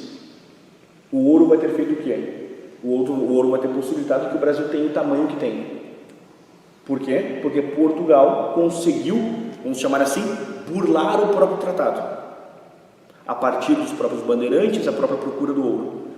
O que a gente tem na procura do ouro? Abrindo assim uma seta. Nós temos problemas das mais variadas áreas. Problemas na relação com os jesuítas, na relação com os próprios índios, na relação com os próprios bandeirantes, que nem sempre foram aberrações, muito pelo contrário, e assim por diante. O que João Camilo vai fazer? Ele vai dizer assim, ó, sim, nós vamos ter todos esses problemas, mas também vamos ter heroísmo, mas também vamos ter isso, mas também vamos ter homens que formaram famílias, nós também vamos ter homens que se preocuparam em estabelecer no sertão do país, e assim por diante. E a mesma coisa cabe à cana e etc. Ele não invalida, como muitas vezes existe essa tentativa, que é uma tentativa muito da abjeta, de olhar o Brasil à luz sempre de um certo padrão elitista. E é o que ele não faz, como o próprio Gilberto Freire nunca fez. Que é olhar, por exemplo, Recife no tempo de Gilberto Freire era a Veneza brasileira. Hoje, infelizmente, como muitas de nossas cidades, é uma cidade bem defasada. Ele não vai olhar Recife e vai pensar assim, aqui está o padrão que todo pernambucano deve seguir, ou mais do que isso, assim é o estado de Pernambuco. Assim, João Camilo também não vai olhar para Belo Horizonte, para o Rio de Janeiro, onde ele se formou, como aqui é o Brasil. Não, eles olhavam para dentro, eles vão valorizar o retirante, eles vão valorizar o problema da seca, vão valorizar esses problemas, porém sem cair nesse reducionismo que, por exemplo, o próprio Caio Prado muitas vezes cai, que é ignorar o problema da seca e salientar o problema vou chamar assim, das demandas econômicas, que possibilitaram o quê? Problemas das mais variadas áreas. João Camilo, economicamente, ele vai se definir como um suarista, vamos chamar assim, um solidarista, como ele mesmo se define.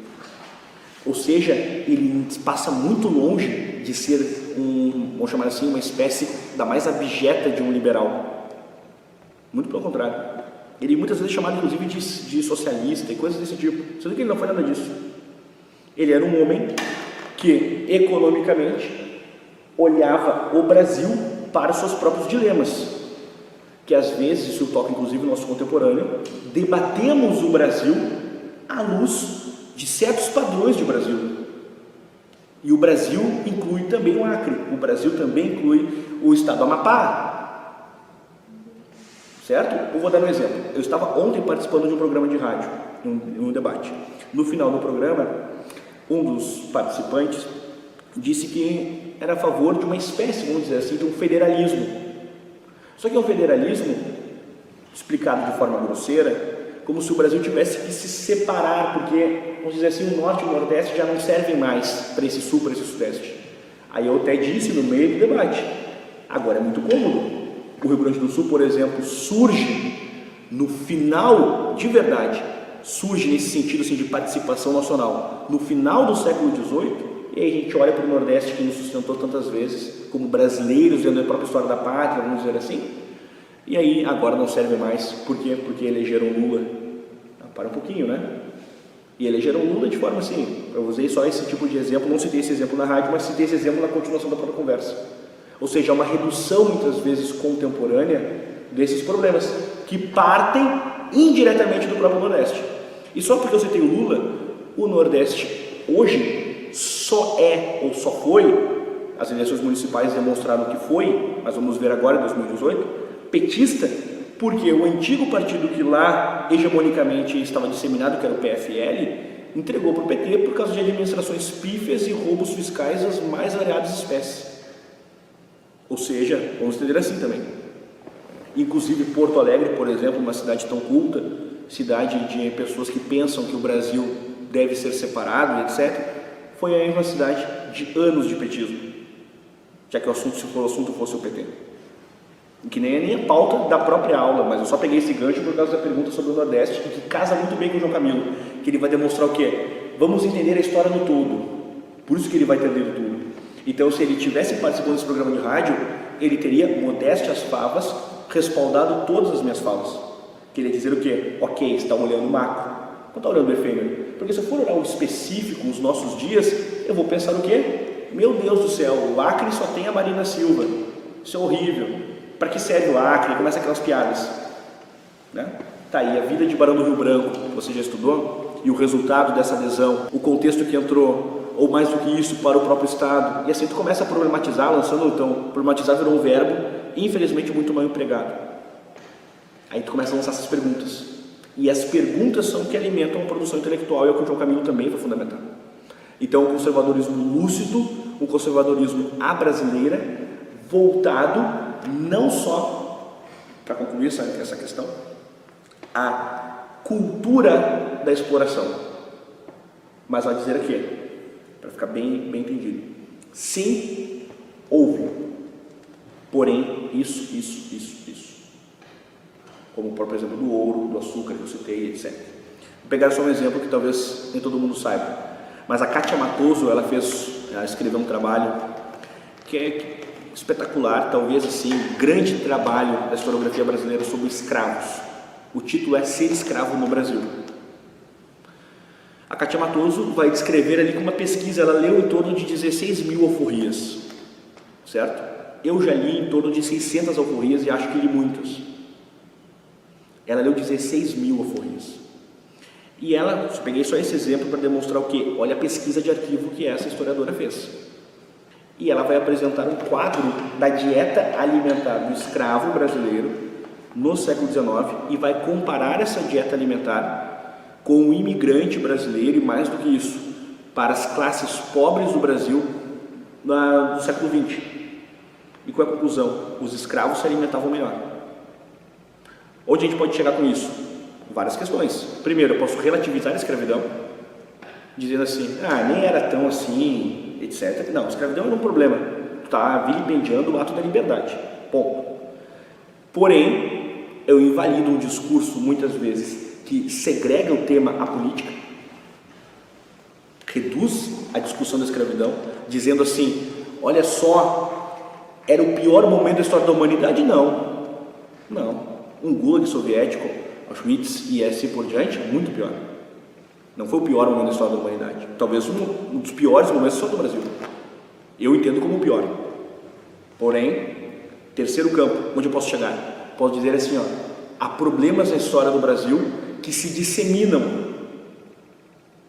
em que as classes inferiores vivem à margem. Não estou pregando uma ideia de igualdade, nada desse tipo. Eu estou dizendo que há um atestado de que há um problema social no Brasil de margem, de marginalização. Um país economicamente periférico. E qual é a consequência? O imigrante, tantas vezes associado como, olha só, chegou o europeu. Vou pegar um exemplo assim, bem senso comum. A pessoa tem um sobrenome estrangeiro, ela se orgulha muito. O nome dela não é Silva. Aí a pessoa acha, meu nome é italiano, meu nome é alemão. Se alimentavam quando vê muito pior do que os escravos do Brasil. E essa é a linha de João Camilo, que ele vai dizer o quê? Mesmo estilo da Kátia Matoso. Escravidão, sim, problema, atentado na história do Brasil, feria a liberdade, porém, a escravidão dentro do Brasil se desenvolveu dessa e dessa forma. Nós só podemos debater escravidão, debater cana-de-açúcar, ouro, quando nós entendemos esses momentos de uma forma ampliada. Então é esse o estilo de João Camilo, como o próprio estilo de Gilberto Freire, que Gilberto Freire mesmo dizia que o escravo do Brasil, mesma linha da Kátia Matoso, do próprio João Camilo, o escravo no Brasil vivia melhor do que um operário inglês no surgimento da primeira Revolução Industrial. Se nós olharmos a dieta dos dois, nós vamos concluir que sim. E, inclusive, só pegar um gancho, assim, uma anedota, que o próprio, uma anedota livresca, biográfica, na verdade. Quando nós pegamos assim, pensando no exemplo, a Chica da Silva, eu gosto de usar esse exemplo. A Chica da Silva é uma figura hipersexualizada a partir da TV, mas a Chica da Silva realmente existiu. E a Chica da Silva não só realmente existiu, como ela vai ter tido filhas no convento, vai ter uma outra vida.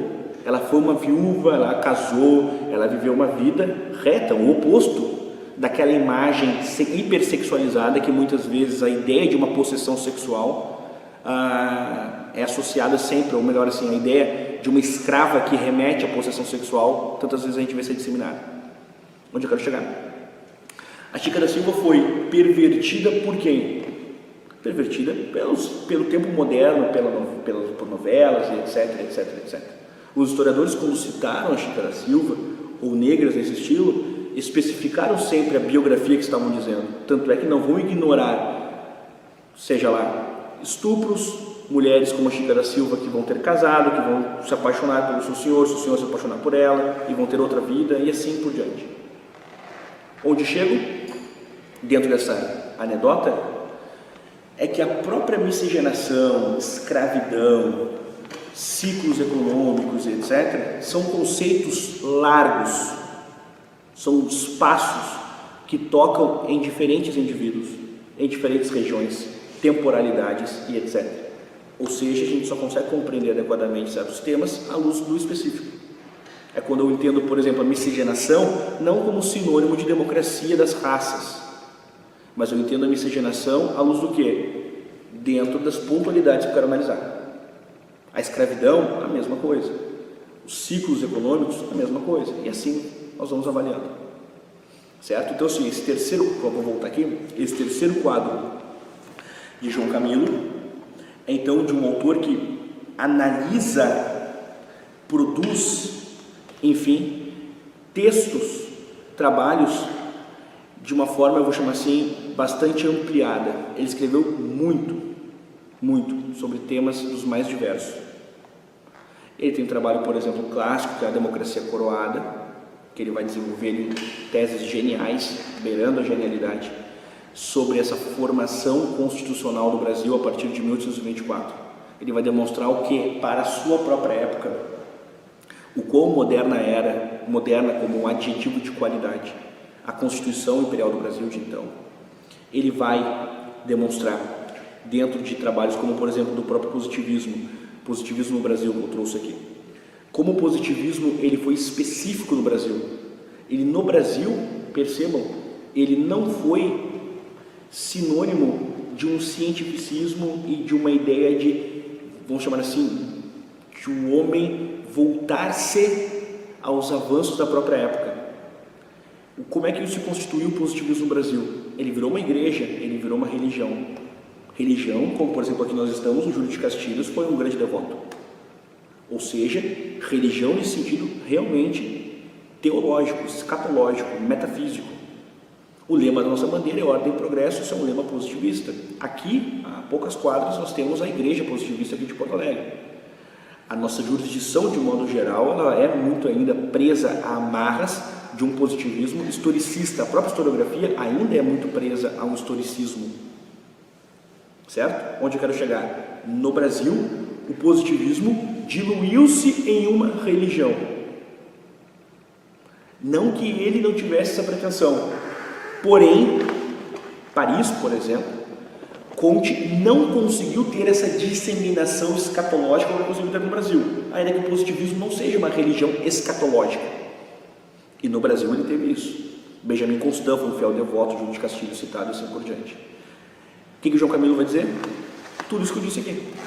Que essa característica específica do positivismo no Brasil, como um positivismo que não se encaixa em um cientificismo e um debate moderno, mas é um positivismo voltado para uma substituição teológica de um Estado que deixa o padroado e se remete agora a outra, vamos chamar assim, submissão ou associação.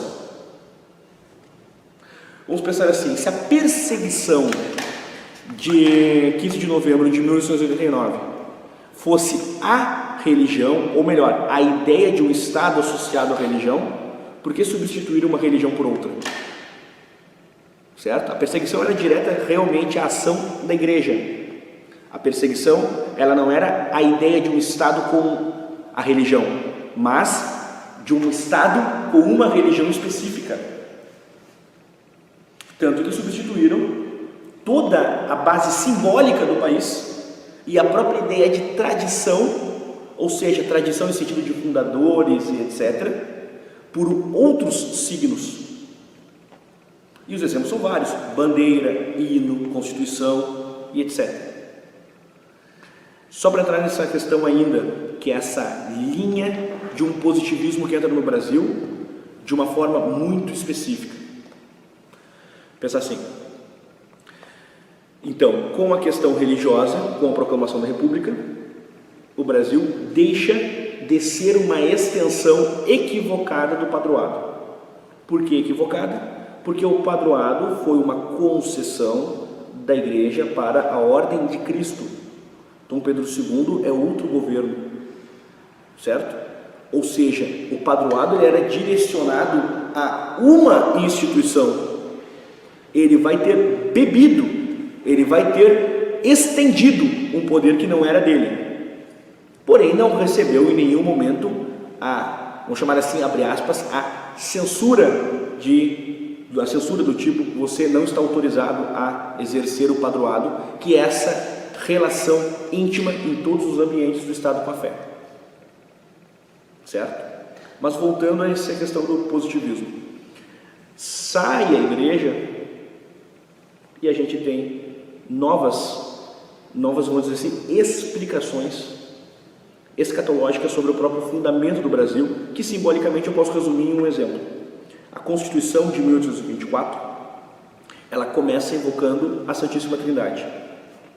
A Constituição de 1891, ela se encerra invocando a memória de Benjamin Constant, principalmente a necessidade de preservar a sua casa, a casa de Benjamin Constant, que hoje é um museu casa. Simbolicamente a gente tem o quê? Dois símbolos completamente diferentes. Então, se nós estudássemos a história do Brasil à luz dos seus próprios símbolos, nós vamos perceber que há uma necessidade sempre de uma explicação quase que metafísica, transcendental, da própria existência desse Estado. Então, nesse sentido, o Estado existe, e ele precisa de um respaldo. E esse respaldo qual é? Um respaldo muitas vezes explicado à luz da escatologia. A Constituição de 1824, pegando ainda o próprio João Camilo, ela referencia a Santíssima Trindade porque o povo era um povo católico, e não necessariamente porque fosse a motivação dos homens que debateram o processo constitucional, certo? Ou seja, quando nós pensamos, por exemplo, no Gonçalves Ledo, que era anticlerical até o último fio de cabelo, certo? A gente não pode chegar à conclusão de que houve ali um grande consenso. Esse consenso se dava em algo que João Camilo vai salientar, que era de homens preocupados em pensar questões que se conectassem com a população.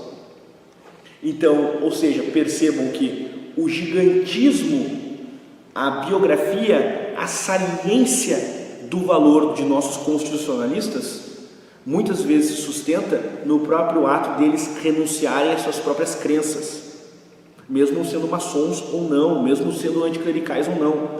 Citei só o Gonçalves Ledo, que era talvez o anticlerical mais acentuado, mas participaram outros, certo? Que nem sempre foram anticlericais, e muito pelo contrário, certo? Então, nesse sentido, vejam só, é uma Constituição que existe preocupada com a demanda de ter relação com a sociedade, tanto que o próprio poder moderador foi justificado dessa forma também. Enquanto que em 1891 a gente já tem outra Constituição com outra explicação, que era fazer o quê? Justificar a própria natureza do golpe. Então, nesse sentido, esse processo então de justificativa, o que a gente tem é uma justificativa que parte em 1891 do Estado, da elite, que agora sim tem as rédeas, o controle, que justifica a sua própria natureza, e não justifica a sua essência a partir da própria essência do povo, porque se fosse o caso, eles estavam completamente desarticulados, porque o povo tinha verdadeiro apreço biográfico e político, dentro de suas mais variadas especificidades, a figura de Dom Pedro II, certo? Então, nesse sentido, agora partindo já para o encerramento, eu sei qual é o horário, para me ter uma ideia. 15 para as 9. Nossa. Então, preocupação vai um pouco triste.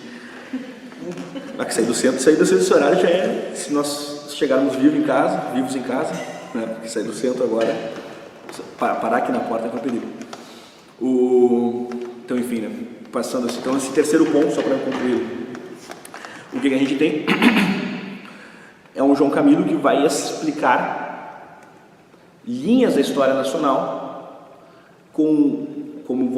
faço a conexão com tintas de genialidade, mas principalmente voltada à própria realidade do próprio povo, certo? E como é que se diz voltada à ideia do povo? Porque povo não é um adjetivo apenas, porque se eu entendo povo como um adjetivo, eu acabo desadjetivizando a produção de Machado de Assis como sendo o começo.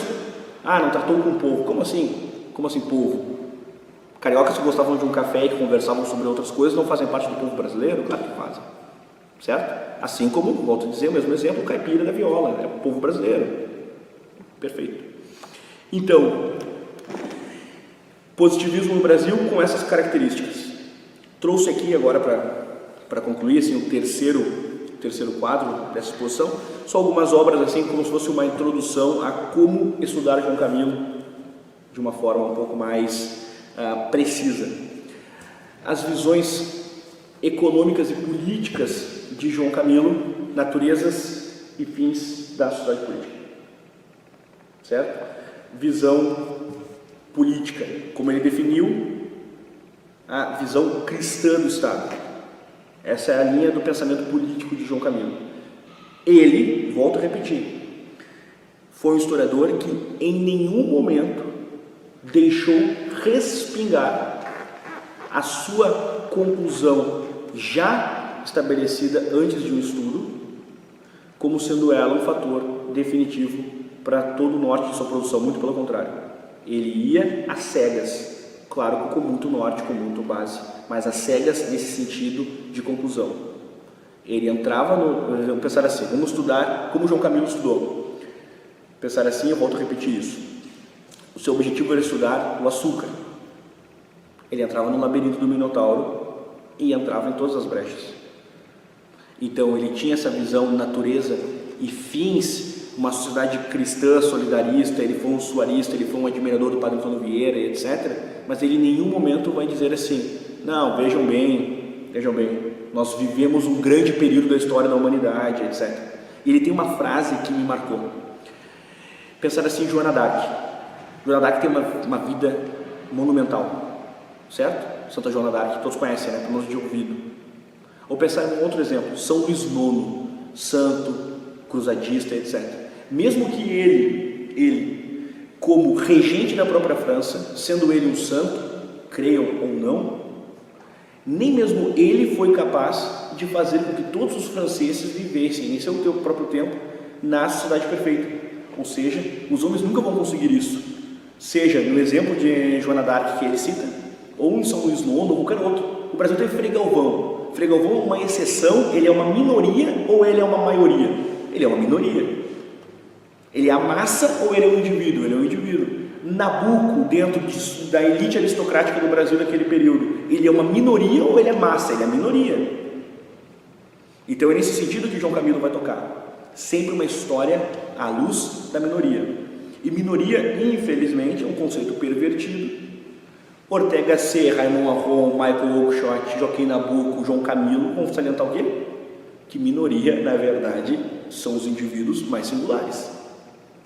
Certo? Porque se eu for entender como maioria os indivíduos dentro de uma certa característica positiva, eu vou pensar que a sociedade é muito melhor do que ela de fato está. Certo?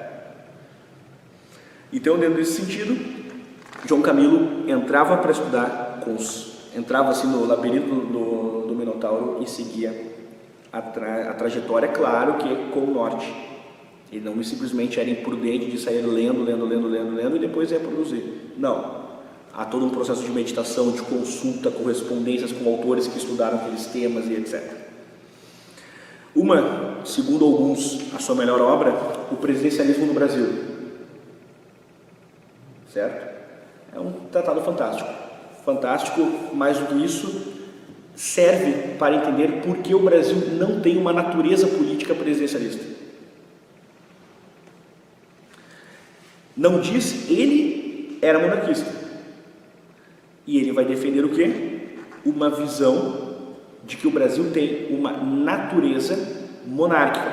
Porém, isso não invalida ou em nenhum momento impulsiona a sua conclusão final sobre essa ausência de uma natureza, vou chamar assim, monárquica no Brasil, ou melhor do que isso, em nenhum momento invalida esse argumento de que o presidencialismo no Brasil não tem simetria. Ele não invalida o presidencialismo como sistema. Ele invalida no caso do Brasil, que tem uma outra história. A isso serve também aquele argumento que muitas vezes querem engessar o Brasil à luz, por exemplo, dos moldes federalistas bem específicos dos Estados Unidos, por exemplo, ou da própria Inglaterra. Mas o Brasil tem outra trajetória, outra história. O Brasil tem que encontrar sua própria natureza, sua própria essência política. Claro que com essas virtudes que nós almejamos, um Estado menor, um Estado naquilo que participa eficaz, e etc, etc, etc.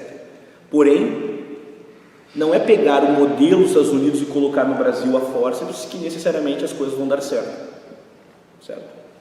Então, nesse sentido, então, o presidencialismo no Brasil ele vai entrar nessa história do presidencialismo no Brasil que, convenhamos, empiricamente vivemos dentro de um tempo em que estamos aí presenciando a sua total ineficácia.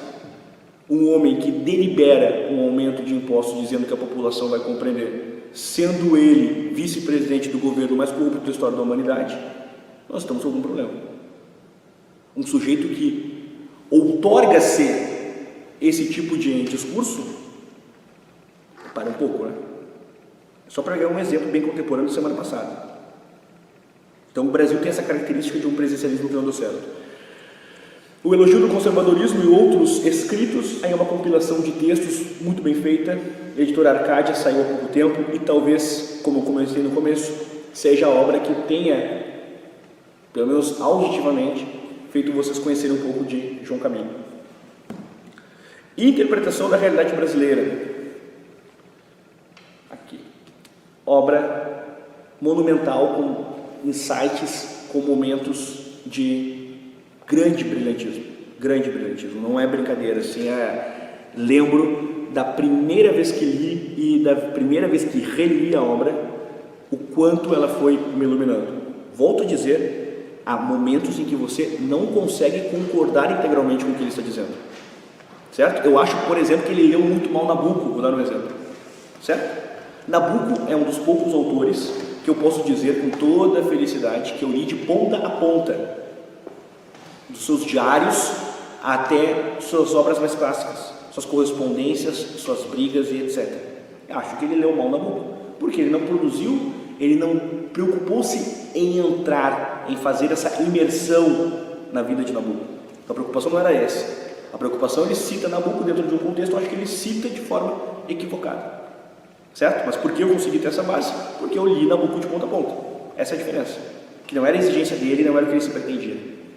Então, aqui interpretação da realidade brasileira, introdução à história das ideias políticas do Brasil. Aqui estão aquelas questões que eu mencionei aqui. Estado, ele vai fazer a citação a Caio Prado em vários momentos, a Florestan Fernandes, ele vai citar Gilberto Freire e Florestan dialogando, ele vai citar Sérgio Buarque, que ele também tecia vários elogios, ele vai citar, por exemplo, as suas divergências com essa metafísica do marxismo, que Raymond Aron, Gil Ortega-Gasset já esgotaram os argumentos para criticar isso, mas sempre voltam a ser replicados.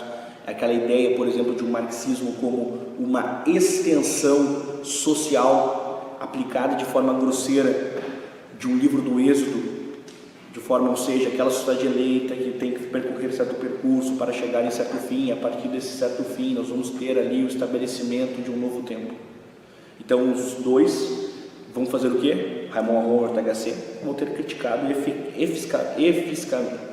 forma eficaz o marxismo. E João Camilo vai replicar esses argumentos também, vai entrar nessa seara, porém, não de forma alguma, sem deixar de invalidar esses bons elementos que mencionei aqui. Por fim não, penúltima, história das ideias religiosas aqui no Brasil.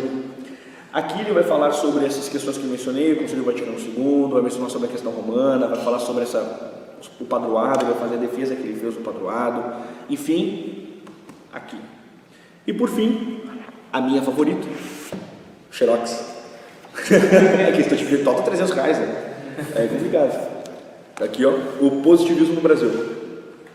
Um livraço, se eu dentro, claro, assim, ó, fazendo a ressalva de que eu não tenho esse embasamento, se me perguntasse assim, Thomas, professor, etc., escolha os 10 grandes livros da historiografia brasileira, tenho certeza que estaria ali, certo? Sem dúvida alguma, é minha favorita. Acho uma obra, acho um monumento, eu acho em tudo, inspiradora. Então, para concluir,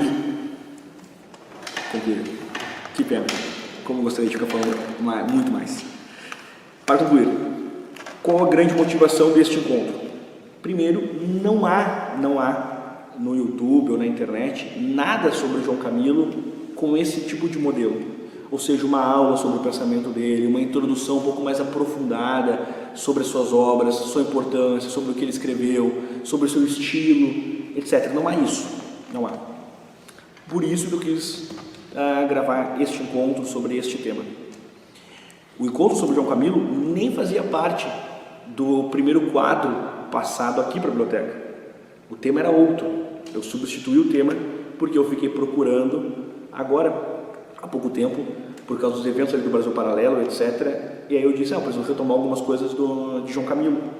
Aí eu fui ver quem está comentando sobre João Camilo. E eu vi que não existem aulas, etc. O que não valida, ou mais do que isso, o que não quer dizer que esta seja a aula definitiva. Eu nem pretendo fazer nada desse tipo.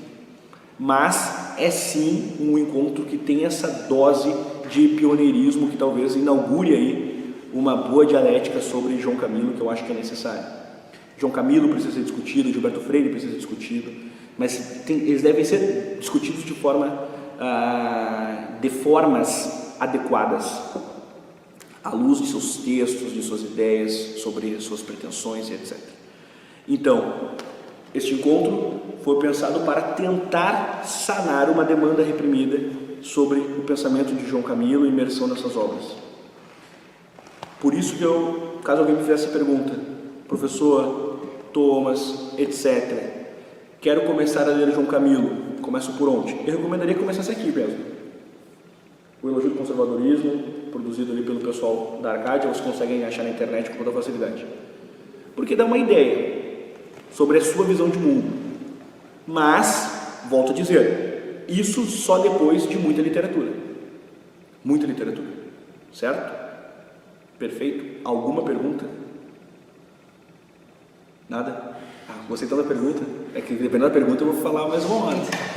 Todo mundo olhando torto ali, né? Não pergunta. Não é louco. Nenhuma pergunta mesmo, de verdade? Não? Tu ficou quieta a aula toda? Eu tinha uma pergunta, eu me esqueci. Isso é um absurdo. Sem pergunta? Eu falando sobre a questão da escravidão no Brasil, aqui ontem a gente veio uma palestra que era do Namok, ele vai lançar um livro que são histórias extraordinárias sobre a escravidão, né, e fala muito sobre essa questão do Brasil. E ele citou alguns exemplos, assim, alguns bem extraordinários mesmo ali. E ele adiantou alguns, né? E ele disse assim sobre um caso de uma cidade onde havia duas missas, né? Uma às 5 da manhã para as mulheres brancas, que iam com roupas bem humildes, assim, tal. E aí o historiador que fez o registro, ele colocou que era realmente um material de péssima qualidade, elas muito mal vestidas. E uma depois, que eram para as negras que iam super bem vestidas, de renda, com joias, com ouro, que elas tinham comércio na cidade, tudo, que elas tinham acabado de ser livres e tal, e aí elas tinham, enfim. E ele começou a falar sobre várias situações, e ele disse assim que essa questão, esse é o problema quando se fala sobre escravidão no Brasil, né? De se generalizar, e ele começou a falar sobre documentos também de escravos, que tinham escravos, né? Várias outras situações. E foi bem interessante, porque no meio da palestra... Uma comoção lá, eu imagino. Mas, por exemplo, tem dados assim sobre... Teve gente que falou assim, eu não aceito. Mas assim, quem foi assistir a palestra dele, já tinha que ter uma ideia, né? É que o pessoal sai de casa... O que já escreveu sobre isso, ele bateu nos Grutos Palmares, por exemplo. E o pessoal... Nesse caso, até as pessoas não sabiam, né, pela tua manifestação. Mas assim, as pessoas saem de casa, vão assistir o Leonardo Locke e aí ficam bravos com o que ele vai dizer, né? Não, mas é que foi realmente muito incrível, porque a visão de várias pessoas da Tenor... É que tava todo mundo bem até criticar Cuba, daí o pessoal da Torre. Teve uma série embora. A senhora daí... E aí o Clóvis falou assim, não é à toa que não tem nenhum negro aqui, e tinha um negro na frente dela, que não sabia. Genial, essa parte foi genial. Eles renderam vários livros, assim. Só que foi incrível porque realmente as pessoas não entenderam o que ele quis dizer. Ele estava falando assim, que em nenhum momento ele disse que ele tinha sido bom, em nenhum momento ele falou que a história foi... Ele era contra o Gilberto Freire, que foi uma escravidão branda. Ele foi contra. Então ele não leu o Gilberto Freire. Mas ele estava falando de uma forma muito pontual sobre o que ele era, né? Ele em nenhum momento falou que foi algo bom, mas ele trouxe o nome dele é uma história extraordinária. Sim. E as pessoas não entenderam isso, sabe? Então, e aí quando começou a citar, o João, eu tava pensando assim, nossa, então ele fez de repente exatamente isso, ele citou pontos esquecidos, né, ou não generalizados. E aí as pessoas não entenderam isso, que ele não estava falando, ele não estava generalizando aquelas histórias extraordinárias, ele estava falando sobre histórias extraordinárias, para dizer que o quê? Também existiu. Está lá nas certidões, nos registros em cartórios de escravos que compravam escravos. Claro, muitos. Várias outras situações de escravos que deixaram um testamento, deixando tudo para os seus senhores, porque eles consideravam, porque gostavam. De outros estavam na África que, só porque a senhora estava doente, mandou escravos para ajudar aquela senhora, por consideração, enfim. Por várias outras situações que realmente, em alguns lugares, era mais inteligente não agredir o escravo, porque era um monte de escravos, e a tua família tinha 5 e eram 40 escravos, eles poderiam ir lá tacar fogo na tua casa. Então, várias coisas que ele estava tentando explicar para as pessoas, mas aí as pessoas não entendiam, sabe? E aí eu fiquei pensando sobre esse autor, assim, que eu acho que era justamente isso que ele também estava tentando dizer naquela época. Entendeu? E ele foi esquecido, tanto que hoje o que a gente aprende na escola é justamente essa generalização, né? Pegando só dois ganchos assim. assim. Né? 40%, isso não é nada na minha cabeça, 40% dos antigos escravos tornaram-se senhores de escravos. Ou seja, dentro desse processo de alforrias, nós temos o quê? Uma consequência natural que remete ao grande problema, o problema nevrálgico do processo escravocrata na história do Brasil, que era um problema de ordem social e não de ordem racial. Então a escravidão no Brasil ela precisa ser discutida à luz do que? Do social e não à luz do racial. Tanto é que nós vamos ter, muito diferente dos Estados Unidos, em que até o século XX a gente vai ter problemas de ordem racial, étnica, que é a forma de enquadrar, que no Brasil nunca tivemos. Tanto é que eu vou dar um exemplo assim, Carlos Gomes vem de uma família mestiça, André Rebouças, grande protagonista da história do Brasil, negro e assim por diante. E um exemplo da própria miscigenação no Brasil é que hoje o tataraneto de Luiz Gama, negro notável dentro do processo da escravidão no Brasil, ele é branco. Então assim, que é algo mais emblemático do que isso, que essa consequência natural de um país miscigenado como é o caso do Brasil. Só sobre a questão de Gilberto Freire, da pessoa que diz, independente de quem seja, que Gilberto Freire enquadrou, ou mais do que isso, descreveu a escravidão no Brasil de forma branda, nunca leu adequadamente Gilberto Freire, que escreveu muito. Ele vai descrever os escravos tigres, por exemplo, com uma precisão estilística. Vou pegar só esse exemplo. O que era o escravo tigre? Era o escravo que tinha incumbência de carregar os dejetos dos senhores. Então ficavam perambulando pelo centro do Rio de Janeiro, levando o quê? Levando merda. E ele vai descrever aquilo ali. Se ele quisesse descrever a escravidão de forma branda, não teria ali, com uma maestria estilística, apresentado o escravo tigre. E fora outros tantos casos, como por exemplo ele vai dizer, a partir de exemplos biográficos, a passividade social com que o homem branco, ou melhor, o homem liberto, tinha com relação ao próprio escravo. Que é como, pegar um exemplo bem contemporâneo para ficar bem didático. Hoje, por exemplo, uma pessoa é assaltada na tua frente, tu não se choca mais, certo? Tu até vai tentar socorrer, tu vai ficar desconfortável, certo? Mas vamos pensar assim, no Japão, o japonês está caminhando na rua, e ele vê alguém com uma arma na cabeça do outro, etc. Aquilo ali é fora da lógica dele, da lógica de cidade. Ele não vai saber nem reagir, certo? Vai ser uma coisa estranha. Aqui não, nós estamos bem acostumados com esse barbarismo. O que o Gilberto Freire vai fazer? Ele vai descrever com volto a repetir, com uma maestria estilística, a comodidade que em muitos momentos a escravidão foi descrita no sentido social, mas de forma crítica a isso. Ou seja, as pessoas não estão se chocando com o próprio ato de ter pessoas que têm a sua liberdade cerceada. Então, toda pessoa que volta a falar isso, que eu acho isso importante, isso realmente me incomoda.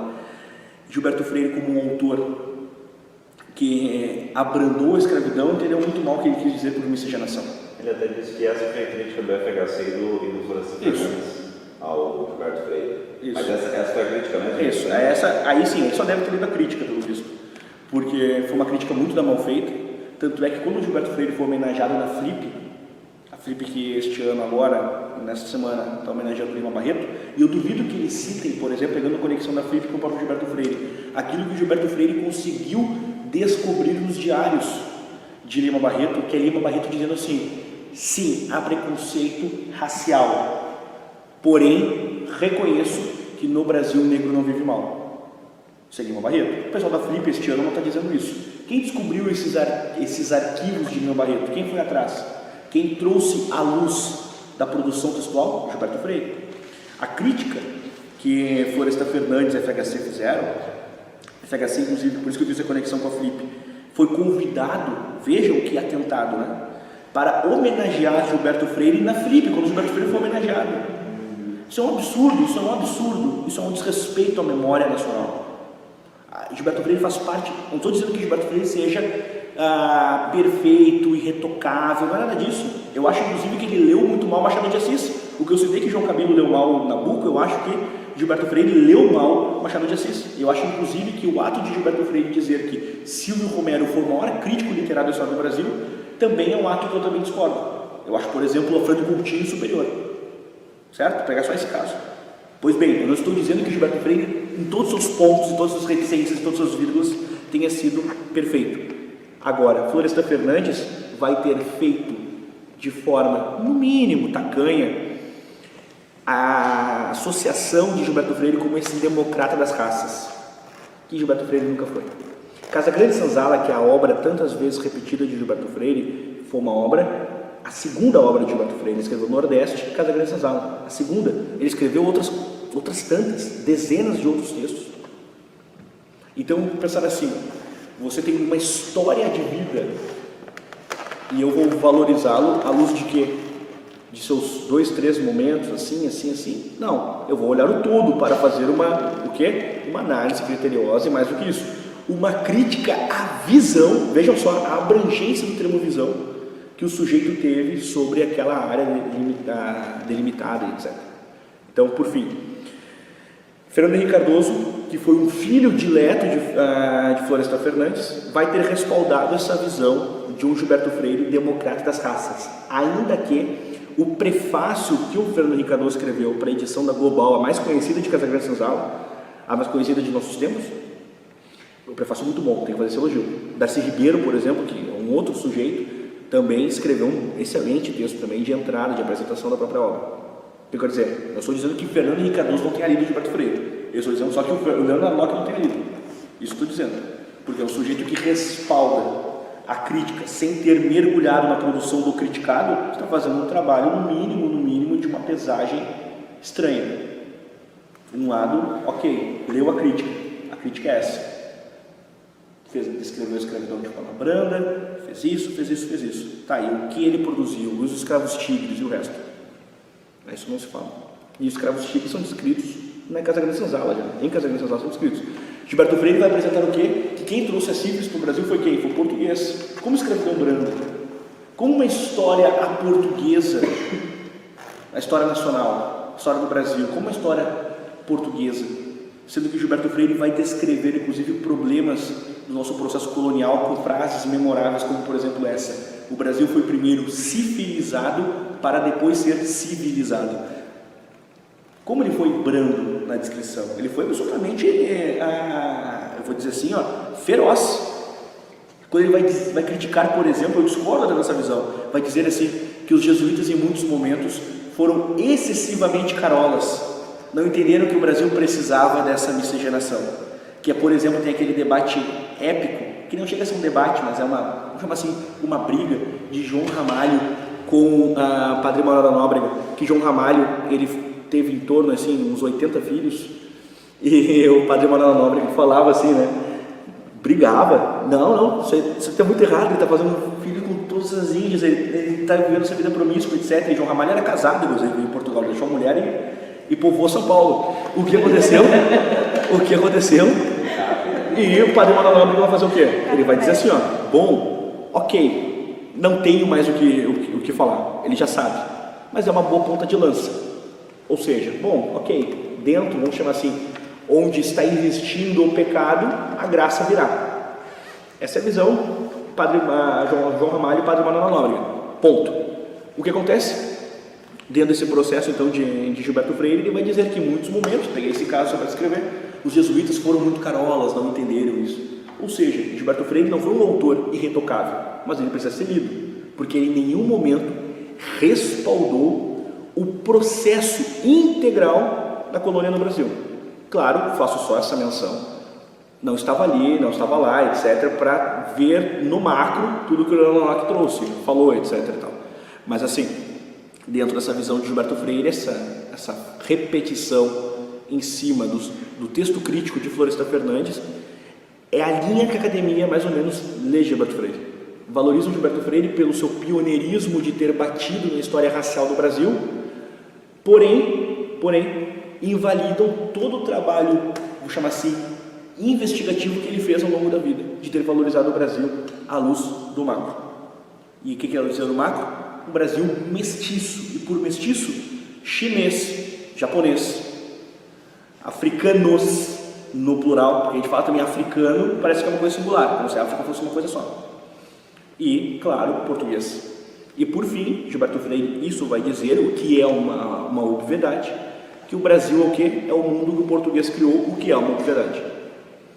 E concluo essa aula respaldando aquilo que João Camilo e Gilberto Freire, os dois, vão ter dito, de forma bastante parecida, assim como outros, que o Brasil passou a fazer parte do mundo conhecido, ou seja, o Brasil entra dentro da história do globo com os portugueses.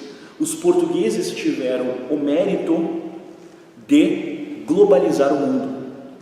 Isso é uma coisa fantástica quando nós entendemos, por exemplo, o expansionismo marítimo à luz de que a Terra passa a ser um globo de verdade, a ser conhecida, com todos os seus problemas, decorrências, etc. Mas há um processo civilizatório, expansionista, e que os dois, tanto Gilberto Freire, Norbert Elias, então no caso 3 agora, e João Camilo, eles vão salientar de que o Brasil, assim como outros espaços, fizeram parte desse mundo como um todo. Se pensarmos nos séculos 16 e 17, que no Brasil existia uma conexão Índia, Brasil, China, Portugal, é o Brasil no século XVI dialogando com o mundo, e isso realmente existia. E quem possibilitou isso foi Portugal. Isso é uma coisa fantástica, é entender a história do descobrimento do Brasil, a história desse processo civilizatório à luz do expansionismo, e expansionismo como processo civilizatório nessa linha do Norbert Elias e outros tantos.